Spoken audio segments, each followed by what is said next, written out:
Dan amalan ini nggak pernah ditinggalkan oleh para sahabat, baik yang birokrat, baik yang diplomat, juga para pengusaha. Ini lihat baik-baik ya, ini janji Allah. Kalau Adi Hidayat yang berjanji, Anda boleh tinggalkan. Tapi kalau Allah yang berjanji, mustahil diingkari. Kata Allah, kalau ada orang mengerjakan amalan sebelum tiba dipanggil, apalagi dia bangun tahajud sebelum subuh, saya berikan 4 kemuliaan yang tidak pernah saya berikan pada orang selainnya. Subuh 4:07, Anda bangun jam 3, tahajud, istighfar, Anda dijamin oleh Allah saya berikan 4 keistimewaan yang tidak saya berikan. Walaupun kepada orang yang sholat tepat waktu, sholatnya khusyuk, tapi nggak tahajud, nggak akan dikasih oleh Allah 4 hal ini. 1, lihat ini. Dan amalan ini nggak pernah ditinggalkan oleh para sahabat, baik yang birokrat, baik yang diplomat, juga para pengusaha. Perhatikan amalannya. Wa minal laili fatahajjad bih. Di antara sementara malam sebelum subuh bangun, tunaikan tahajud. Kalau Anda tunaikan tahajud, saya berikan 4 hal kata Allah. 1, asa ayyab'atsaka rabbuka maqaman mahmuda. Orang yang rajin tahajud, maka karirnya akan saya angkat, saya tempatkan di tempat pekerjaan yang lebih mulia. Orang yang rajin tahajud, kata Allah, saya akan angkat karirnya, ditempatkan di tempat terbaik sesuai dengan maslahat hidupnya. Anda nggak usah mengerjakan banyak hal. Karir naik, tidak bayar. Tenaga tidak banyak. Harta nggak keluar. Tenaga tidak banyak. Pengetahuan dijaga. Kata Allah, Anda rajin tahajud, saya angkat ke tempat yang terbaik dengan posisi yang paling bagus. Wa qur rabbi adkhilni mudkhala sidqin. 2. Kalau Anda akan bekerja, maka Anda akan dibimbing oleh Allah untuk memulai pekerjaan Anda. Allahu Akbar. Mau masuk kantor, tiba-tiba di jalan ada kecelakaan. Sebelum lewat, tiba-tiba hati Anda dipalingkan. Jangan lewat situ, lewat yang ke sini. Sebelum masuk kantor, tiba-tiba ada kemacetan. Tiba-tiba ada informasi, Pak, jangan ke situ. Bapak lewat sana saja, jalannya lebih mudah, tidak ada macet. Siapa yang menggerakkan orang itu? Allah. 3. Wa akhrijni mukhraja sidqin. Anda punya kesulitan, langsung dibimbing oleh Allah keluar dari kesulitan itu. 4. Ini yang hebat. Waj'alni min ladunka sultanan nasira. Kalau di pekerjaan Anda, di karir Anda ada yang jahil, ingin menyingkirkan Anda, menyungkurkan Anda, ingin bahkan maaf sekali, mencelakai Anda, maka yang pertama menolong Allah langsung yang memberikan pertolongan tanpa perantara siapapun. Ayat ini turun itu saat Nabi dikepung oleh 100 pemuda pasukan khusus dengan pedang terhunus, yang kalau bahasa kita sekarang, angkatan darat punya kopassusnya, angkatan laut punya denjakanya, kemudian angkatan udara punya paskasnya. Itu 100 orang pasukan khusus, pedang terhunus. Kata sejarawan, binatang lewat walaupun lalat ketahuan. Ayat ini turun, apa yang terjadi? Allah, cuma 3 orang, Nabi sallallahu alaihi wasallam, Abu Bakar As-Siddiq radhiyallahu taala anhu, 3 Ali bin Abi Thalib. Kata Nabi pada Ali, ini Ali pemuda taat, rajin salat malam, dekat dengan Nabi. Ketaatannya dari Nabi gak pernah dibantah. Ali, kamu tidur di tempat tidur saya. Tempat tidur itu sasaran 100 pemuda, pedang terhunus, taruhannya nyawa. Tapi Ali mengatakan, bala ya Rasulullah, siap bertaruh dengan nyawanya.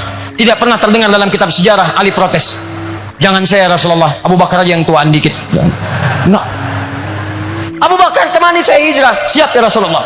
Temani saya hijrah. Siap ya Rasulullah. Begitu akan berangkat, lihat turun ayat tadi. Begitu turun, waj'alni min ladunka sultanan nasira. Ditambah surat Yasin. Ditutup kemudian maaf pandangan mereka semua.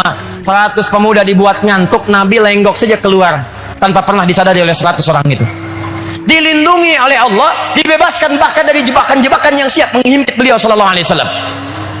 Apa amalan beliau sampai-sampai kemudian dijaga oleh Allah? Kata para ulama, bukan sekedar beliau nabi, tapi tingkat ketakwaannya kepada Allah begitu luar biasa. Buka hadis riwayat Al-Bukhari nomor hadis 2008, bagaimana tingkat tahajud Nabi kepada Allah Subhanahu wa taala. Datang 3 orang sahabat, namanya 1 Abdullah bin Mas'ud radhiyallahu taala anhu, 2 Hudzaifah al-Yamani radhiyallahu taala anhu, 3 Ubay bin Ka'ab radhiyallahu taala anhu. Datang semua pada Sayyidah Aisyah bertanya tentang cara tahajud Nabi sallallahu alaihi wasallam.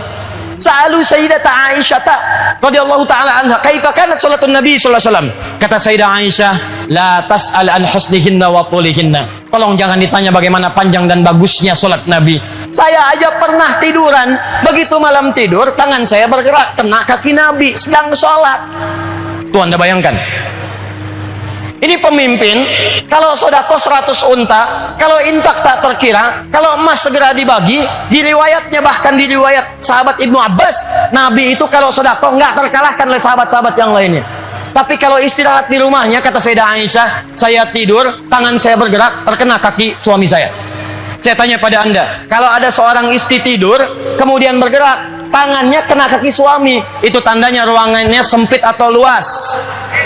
Sempit atau luas? Bukan cuma sempit, RS7. Ruangan sangat sempit sekali sehingga selonjoran saja susah. Pertanyaannya, Nabi kaya atau miskin? Ruangannya sempit, Nabi kaya atau miskin? Kaya. Kalau disebut kaya, kaya karena sodakonya paling banyak. Disebut miskin, miskin karena tempat istirahatnya begitu sempit. Ternyata beliau miskin urusan dunia tapi kaya urusan akhirat.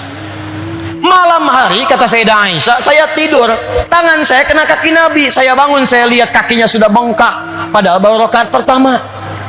Rakaat pertama kakinya bengkak. Bertanya Sayyidah Aisyah, ya Rasulullah, afalam, ya Rasulullah, lima hakada, kenapa mesti begini? Alam takun madmunan, bukankah engkau dijamin masuk surga? Engkau belum wafat, surat surga sudah turun, inna a'tainakal kautsar. Ya Rasulullah, kenapa mesti begini? Alam takun ma'suman, bukankah kau dijaga dari dosa? Engkau ma'sum, madmun bil jannah, kenapa mesti tahajud sampai bengkak-bengkak kakinya ya Rasulullah?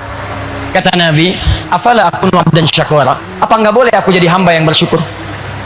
Penasaran tiga sahabat tadi, diikuti Nabi besok harinya, sholat di belakang Nabi. Pertama Hudzaifah, begitu sholat di belakang Nabi, kata Hudzaifah, aduh, Masya Allah, tidak ada sholat yang paling indah kecuali sholat di belakang Nabi. Kalau beliau berdoa tentang surga, umat didoakan masuk surga. Kalau beliau sampai di ayat neraka, berlindung supaya umatnya nggak ada yang masuk neraka. Kalau beliau berada di ayat doa, beliau memanjangkan doanya, bermohon kepada Allah. Tak terasa rakaat pertama 100 ayat Al-Baqarah, kata Hudzaifah.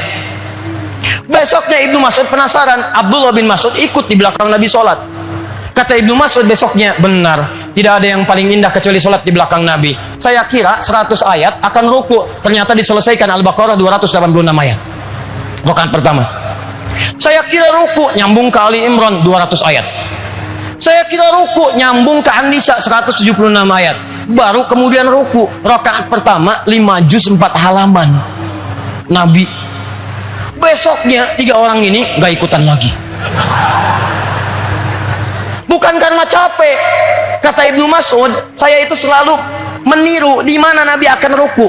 Saya menduga-duga untuk meniru dan mempraktekkan. Kayaknya sekarang ruku, bukan. Kayaknya sekarang bukan. Kayaknya sekarang bukan. Daripada saya banyak menebak, lebih baik saya sholat sendirian aja. Nanti baca kitabnya Imam An-Nawawi itu, ya, di At-Tibyan, halaman 37 paling kanan sebelah atas. Baris 1 sampai 3 tuh disebutkan, kata Imam An-Nawawi, sepeninggal Nabi, Utsman bin Affan, Tamim Ad-Dari, Abdurrahman bin Auf, orang-orang kaya yang asetnya sekarang masih ada, itu tidak pernah meninggalkan tahajud. Sekali tahajud hatam Al-Quran dalam tahajudnya. Nah itu Nabi. Bagaimana Nabi dijaga oleh Allah, dibebaskan dari kejaran 100 pemuda tadi, dilindungi oleh Allah, disayang oleh Allah. Apa amalannya? Jangan dikira Nabi yang dijamin surga ini, surganya tingkat tinggi, Firdaus, tidak ada hisab, orangnya al-amin, masuk langsung ke surga. Apa dikira di dunia tidak beramal? Tidak. Tahajudnya sampai bengkak kakinya. Saya tanya pada antum, siapa yang pengen masuk surga Firdaus? Angkat tangan. Yang pengen masuk surga Firdaus, angkat tangan. Dah, turun. Bersama Nabi. Bersama Nabi. Angkat tangan. Ah, turun. Siapa yang pengen ke surga tanpa hisab? Angkat tangan. Ah, turun. Sekarang balik. Siapa yang nggak punya dosa? Angkat tangan. Siapa yang dosanya dikit? Angkat tangan. Siapa yang dosanya banyak? Angkat tangan. Ah, ulang. Siapa yang dosanya banyak? Angkat tangan. Masya Allah. Dah, turun. Siapa yang pengen ke surga Firdaus? Angkat tangan. Ini manusia paling aneh. Pengen ke surga Firdaus, modalnya dosa banyak. Nabi kita aja yang surga Firdaus masuk tanpa hisab, ngerjain tahajud, kaki sampai bengkak. Ente pengen ke surga, yang bangun matanya yang bengkak, kaki biasa-biasa. Gimana logikanya?